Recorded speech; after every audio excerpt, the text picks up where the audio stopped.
जी अस्सलाम वालेकुम स्टूडेंट्स। अब हम स्टार्ट कर रहे हैं चैप्टर नंबर 5। तो इसकी सबसे पहले हम स्टार्ट कर रहे हैं एक्सरसाइज जो है वो है 5.1। बिल्कुल इजी एक्सरसाइज है, हम कोशिश करते हैं इसको एक्सप्लेन करते हैं। तो सबसे पहले मेरे पास यहाँ पे मेंशन है फैक्टराइजेशन। फैक्टराइजेशन हमने करना होगा तो इसके नाम से ही जाहिर है कि ये जो चैप्टर मेरे पास है उसमें हमने क्या करना है, हमने करना है इसको फैक्टराइजेशन, यानी जो 5.1 होगी उसमें हमने ये फैक्टराइजेशन करना होगा। तो फैक्टराइज करने के लिए यहाँ पे कुछ मेरे पास यानी सॉल्व करने के लिए टाइप्स हैं। तो फर्स्ट टाइप मेरे पास क्या है स्टूडेंट, यानी एक्सरसाइज को स्टार्ट करने के लिए जो टाइप 1 है मेरे पास वो है, मैं मान लेता हूँ कि मेरे पास के ए प्लस के बी और प्लस के सी है। यानी जो फर्स्ट टाइप होगी वो क्वेश्चन नंबर 1 में यूज होगी। तो क्वेश्चन नंबर 1 क्या है, उसमें 3 नंबर्स दिए हुए होंगे। ठीक है, जैसे यहाँ पे मैंने 3 नंबर्स लिए हैं तो मैं क्या करूँगा, अब देखिए तीनों में से के कॉमन आता है तो मैं के कॉमन ले लूँगा, अंदर बचेगा ए प्लस बी प्लस सी।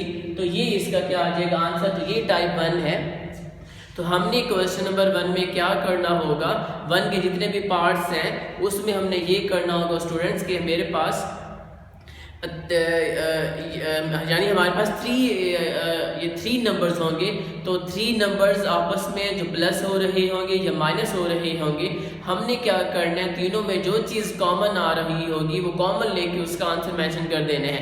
तो that is answer of factorization क्या है। अगर मेरे पास ये देखिए, अब ये फैक्टराइजेशन है, जब आपस में ये इसको मैं सोल्व कर लूँगा तो मल्टीपल ऑफ 2 नंबर्स, यानी जब 2 नंबर्स आपस में मल्टीप्लाई हो रहे होंगे तो वो जाहिर करते हैं फैक्टराइजेशन को। तो k and a plus b plus c, k a plus k b plus k c का क्या है, फैक्टराइजेशन है।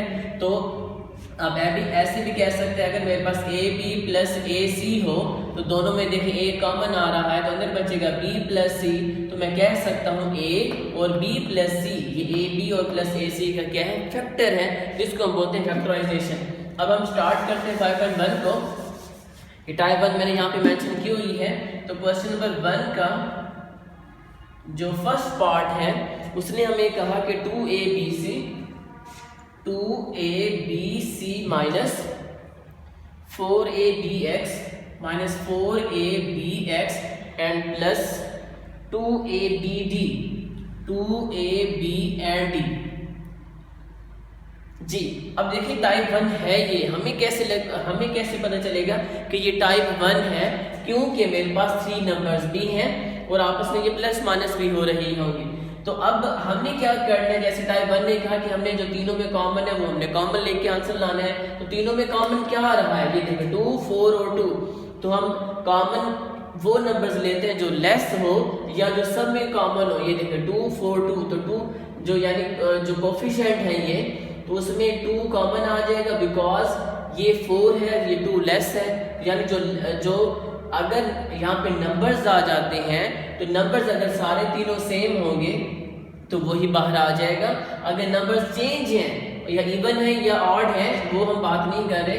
तो अब जो सारे अगर नंबर्स आ जाते हैं उसमें जो नंबर्स लेस होगा वो हम ले लेंगे बाहर कॉमन। अब ए इसमें भी है, ए इसमें भी है, ए इसमें भी है, मैंने ये ले लिया कॉमन। बी इसमें भी है, बी इसमें भी है, बी इसमें भी है, ये मैंने कॉमन ले लिया। अब देखिए और कोई ऐसा नंबर नहीं है जो तीनों में कॉमन आ रहा हो, सी इधर है इधर नहीं है तो हम नहीं लिखेंगे, ये मैंने कॉमन ले लिया। अब 2 भी बाहर आ गया, ए भी बाहर आ गया, बी भी बाहर आ गया, अंदर क्या बचा, सी माइनस। अब 4 में से 2 मैंने बाहर लिया हुआ कॉमन, तो अंदर क्या रह जाएगा 2, बिकॉज 2 2 4 होते हैं। ए भी मैंने बाहर ले लिया, बी भी मैंने बाहर ले लिया, तो यहाँ पे क्या बचे x प्लस 2 मैंने बाहर लिया हुआ था, ए मैंने बाहर कॉमन लिया हुआ है, बी भी मैंने कॉमन लिया, तो यहाँ पे क्या बचा d। तो that is a 2ab and c minus 2x plus d, ये फैक्टर है इस वैल्यू के। तो एक लाइन के बस ये आंसर होगा, ये ऑब्जेक्टिव में भी आ सकते हैं। तो मैं कोशिश करता हूँ आपको पार्ट्स करवाने की। सेकंड पार्ट मेरे पास है students, second part 9xy minus 12x का square y and plus 18y का स्क्वायर। ओके, अब 3 वैल्यूज हैं मेरे पास, सॉल्व करने का क्या मेथड है, तीनों में जो कॉमन होगा वो मैं ले लूंगा। अब 9, 12 और 18, ठीक है। अब इसमें सबसे जो लेस नंबर है वो हमें लग रहा है कि 9 है। अब 9 अगर मैं कॉमन लेता हूँ तो 9 को किससे मल्टीप्लाई करूँगा, 12 है, वो तो कोई भी नंबर नहीं। तो यहाँ पे समझदारी करनी होगी कि हमने मतलब कौन सा नंबर लेना है, हमने 3 कॉमन लेना है, क्योंकि 3 को 3 से मल्टीप्लाई किया 9 होगा, 3 को 4 से मल्टीप्लाई किया 12 और 3 6 करेंगे। तो ऐसे ही हमने सोल्व करना। 3x इसमें भी है, x इसमें भी है, लेकिन इसमें x नहीं है, मैं कॉमन नहीं ले रहा। y इसमें भी है, y इसमें भी है, y का स्क्वायर इसमें भी है, तो लेस y है। ये देख मैंने y बाहर ले लिया कॉमन। 3 को किससे मल्टीप्लाई करें, 9 है, सो 3 से x वैसे का वैसे y बाहर आ गया। 3 को किससे मल्टीप्लाई करेंगे, 12 है, तो 4 से x का स्क्वायर वैसे का वैसे y मैंने बाहर ले लिया कॉमन। 3 को किससे मल्टीप्लाई करेंगे, 18 है, तो जाहिर बात है 6 से, और y एक बाहर लिए, एक y वैसे का वैसे। तो ये देखिए मेरे पास पार्ट नंबर 2 का भी आंसर कंप्लीट हो चुके हैं। Now part number 3 minus 3x का square y minus 3x and plus 9xy का स्क्वायर। जी अब देखिए बिल्कुल इजी है, तीनों में कॉमन क्या आ रहा है, 3 कॉमन आ रहा है, तो 3 हम बाहर ले लेंगे कॉमन। अगर आपने माइनस कॉमन लेने तब भी ठीक है, क्योंकि माइनस बाहर आ रहा है। x इसमें भी है, x इसमें भी, x इसमें भी, लेकिन इसमें x 2 टाइम है, यहाँ पे 1 टाइम है, तो 1 टाइम लेस हो, तो ये मैंने बाहर ले लिया। y इसमें है, y इसमें भी है, लेकिन इसमें नहीं है, तो हम कॉमन नहीं ले रहे। -3 मैंने बाहर ले लिया, x का स्क्वायर में से एक x मैंने बाहर ले लिया, तो एक x रह गया और एक y। अब देखिए माइनस मैंने बाहर लिया हुआ है, तो यहाँ पे क्या आएगा प्लस, क्योंकि अंदर के साइन भी चेंज हो जाने हैं। 3 मैंने बाहर ले लिया, x भी मैंने बाहर ले लिया, अब प्लस है तो minus, because minus minus plus हो जाएगा। माइनस बाहर लिया कॉमन तो अंदर का साइन चेंज हो गया। 9 में से मैंने 3 बाहर ले लिया तो 3 रह गया, x बाहर ले लिया तो y का स्क्वायर ये वैसे का वैसे। तो ये मेरे पास देखिए पार्ट नंबर 3 का आंसर है। कोई भी मुश्किल नहीं है, 3 नंबर्स दिए होंगे जो तीनों में कॉमन आ रहे हैं, वो हमने कॉमन्स लेने हैं। या जैसे यहाँ पे अगर ये आपको प्रॉब्लम करता है तो ऐसे नंबर्स आपने वो बाहर लेने कॉमन। तो अब मेरे पास पार्ट नंबर 4 है 5ab का स्क्वायर, 5ab का square and c cube minus 10 a का स्क्वायर b क्यूब, a का square b cube and c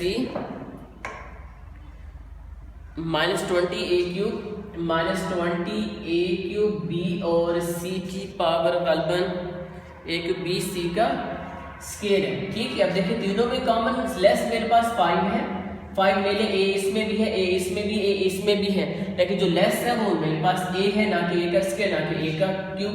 b इधर भी है, b इधर भी है, इधर भी है, यहाँ पे डबल, यहाँ पे ट्रिपल, यहाँ पे b सिंगल है, एक भी बाहर आ जाएगा। c इसमें भी है, c इसमें भी है और c इसमें भी है, लेकिन हम वो नंबर बाहर लेंगे कॉमन जो सबसे लेस है।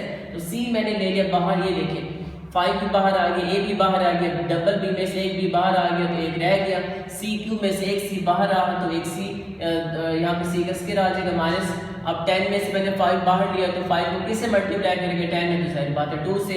a मैंने बाहर लिया एक तो एक रह गया, b मैंने एक बाहर लिया तो 2 b रह गए और c मैंने बाहर लिया था। 5 को किससे मल्टीप्लाई करेंगे, 20 है तो सारी बात है 4 से। अब a क्यूब में से एक मैंने a बाहर लिया हुआ तो 2a रह जाएंगे, यानी एक का स्क्वायर। b मैंने एक बाहर ले लिया, c स्क्वायर से एक c मैंने बाहर लिया तो ये c। तो ये देखिए मेरे पास पार्ट नंबर 4 का आंसर कंप्लीट हो चुके हैं। नाउ सेकंड लास्ट पार्ट है जी 3x cube y, 3x cube y into x minus 3y into x minus 3y and plus minus है ये -7x का स्क्वायर एंड y का स्क्वायर और into x minus 3y into x minus 3y। अब देखिए यहाँ पे आप देख रहे होंगे कि सर यहाँ पे तो 3 नंबर्स ही नहीं है जो आपस में प्लस से माइनस हो रहे हैं, तो ये कैसी कंडीशन आ गई, यहाँ पे तो 2 की कंडीशन है, तो ये मेरे पास टाइप 1 ही ना, क्वेश्चन नंबर 1 है। अब देखिए ये भी x माइनस 3y है, ये भी x माइनस 3y है। अगर आपके माइंड में ये हो कि सर आप इसको मल्टीप्लाई कर लेंगे थोड़ा सा लेंथी हो जाएगा, ये देखिए 2 वैल्यूज मैंने आपको एग्जांपल जो बताई थी a b plus a c वाली, दोनों में से मैंने a कॉमन ले लिए थे, तो यहाँ भी तो x माइनस 3y है, यहाँ भी तो x माइनस 3y है, दोनों में ये सेम आ रहा है। तो सबसे पहले तो ये आप ले लीजिएगा बाहर कॉमन, ठीक है, ये मैंने दोनों में से बाहर कॉमन ले लिए। अंदर क्या रह जाएगा, ये मैंने बाहर लिया तो अंदर रह जाएगा जी 3x का स्क्वायर वाई माइनस वैसे के वैसे ये तो बाहर आ गया तो अंदर रह जाएगा 7x का स्क्वायर और y का स्क्वायर। देखा जाए तो ये भी इसका आंसर बिल्कुल ठीक है, लेकिन अब देखिए दोनों में x आ रहा है, दोनों में y आ रहा है, तो हम ले सकते हैं कॉमन। तो अब क्या कॉमन आ रहा है, x का स्क्वायर ये x का स्क्वायर, ये दोनों सेम है, बाहर आ गया, ये y है ये y का स्क्वायर, तो एक y बाहर आ गया तो अंदर क्या रह जाएगा 3y मैंने बाहर लिया हुआ था माइनस 7x स्क्वायर भी बाहर है, y स्क्वायर में से एक y बाहर लिया तो ये y, तो ये मेरे पास आंसर है जी x minus 3y and 3 minus 7y और x का स्क्वायर y पहले लिख लें बाद में लिख लें या जो जैसे भी चाहें आप। ये यानी मल्टीपल्स ऑफ नंबर जो होते हैं वो फैक्टराइजेशन को शो करते हैं। तो ये मेरे पास पार्ट नंबर 5 था, अलबन ये भी कंप्लीट हो चुके हैं। लास्ट पार्ट बिल्कुल सेम ऐसे 6, आप इसको ट्राई कर सकते हैं, सेम एज इट इज है। मैं यहाँ पे हल्का सा आपको समझा देता हूँ। 2x y cube and x का स्क्वायर प्लस 5, ठीक है students, and plus 8x y का स्क्वायर प्लस 8x y का स्क्वायर एंड लास्ट पे है जी x का स्क्वायर प्लस 5। ये देखिए अभी भी तो सेम वही वैल्यूज हैं, ये देखिए ये दोनों सेम हैं। जब ये दोनों सेम हैं तो मैं बाहर ले लूंगा कॉमन, तो अंदर क्या रह जाएगा 2x y की पावर 3 और प्लस 8x y का स्क्वायर। कैसे ये बाहर आ जाएगा, जैसे ब्रैकेट लगा लिया, क्योंकि ये मैंने बाहर ले लिया तो अंदर 2x y क्यूब रह जाएगा, इसमें से ये मैंने बाहर लिया तो अंदर वैसे का वैसे। अब क्या कर लीजिएगा, 2 भी कॉमन ले लीजिएगा और x भी कॉमन ले लीजिएगा। चलिए हम इसको कर लेते हैं कंप्लीट। x का स्क्वायर प्लस 5, 2 कॉमन आ रहा है, दोनों में x कॉमन आ रहा है, y का स्क्वायर भी कॉमन आता है। हम वो कॉमन लेंगे जो लेस वैल्यू होगी, ये याद रखिएगा। 2 भी बाहर आ गया, x भी बाहर आ गया, y क्यूब में से y स्क्वायर बाहर आ गया तो y रह गया, 8 में से 2 बाहर है तो 2 को किससे मल्टीप्लाई करेंगे, 8 है तो 4 से, x भी बाहर आ गया, y का स्क्वायर भी बाहर आ गया, हम इसको लिख सकते हैं 2x y का स्क्वायर इंटू x का square plus 5 and y plus 4, तो x जी। तो ये मेरे पास पार्ट नंबर 6 का भी आंसर कंप्लीट हो चुका है, जो बिल्कुल इजी पार्ट था।